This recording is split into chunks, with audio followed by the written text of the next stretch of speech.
Hello my dear friends, welcome back all. അങ്ങനെ പിറ്റേ ദിവസം മോർണിംഗ് തന്നെ ഞങ്ങൾ ഹെയർ കട്ട് ചെയ്യാൻ വേണ്ടിയിട്ട് എത്തിയിരിക്കുകയാണ്. ഈ ജാജീസിൻ്റെ ജൂനിയർ സെക്ഷൻ ഒത്തിരി മനോഹരമായിട്ടാണ് അവിടെ സെറ്റ് ചെയ്ത് വെച്ചിരിക്കുന്നത്. പിള്ളേരെ അട്രാക്റ്റ് ചെയ്യുന്ന രീതിയിൽ തന്നെയാണ്.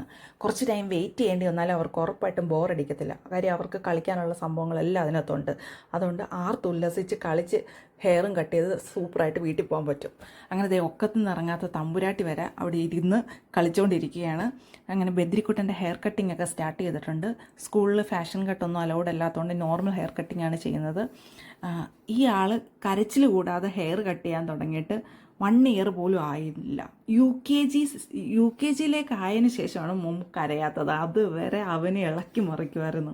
ഭയങ്കര പേടിയായിരുന്നു, ഭയങ്കര കരച്ചിലും ബഹളമൊക്കെ ആയിരുന്നു.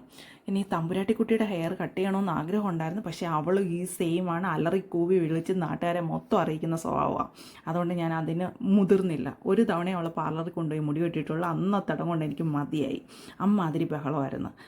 പിന്നെ ഞാനാണിപ്പോൾ അവളുടെ ഹെയർ എല്ലാം കട്ട് ചെയ്ത് സുന്ദരിയാക്കി കൊടുക്കുന്നത്. ആ ഗ്യാപ്പിൽ മക്കളെ 2 പേരെയും മാമനെ ഏൽപ്പിച്ചുകൊണ്ട് ഞാനും ഒന്ന് എസ്കേപ്പായി. കാരണം വേറെ അങ്ങോട്ടും അല്ല, എന്തായാലും ഇവിടം വരെ വന്നല്ലേ, എൻ്റെ ഹെയറും കൂടെ കട്ട് ചെയ്തേക്കാമെന്ന് കരുതി ഞാനും ഒന്ന് പോയി ഹെയറൊക്കെ കട്ട് ചെയ്തു. അങ്ങനെ ഞങ്ങളുടെ ഹെയർ കട്ടിങ് എല്ലാം കഴിഞ്ഞു. അപ്പോൾ ഞങ്ങളുടെ വീഡിയോസ് ഇഷ്ടമായോ ഉറപ്പായി ലൈക്ക് ചെയ്യണം, കമൻറ്റ് ചെയ്യണം. ഞങ്ങളുടെ ചാനൽ സബ്സ്ക്രൈബ് ചെയ്യാത്തവരെല്ലാം വേഗം ചാനൽ സബ്സ്ക്രൈബ് ചെയ്തേക്കണം.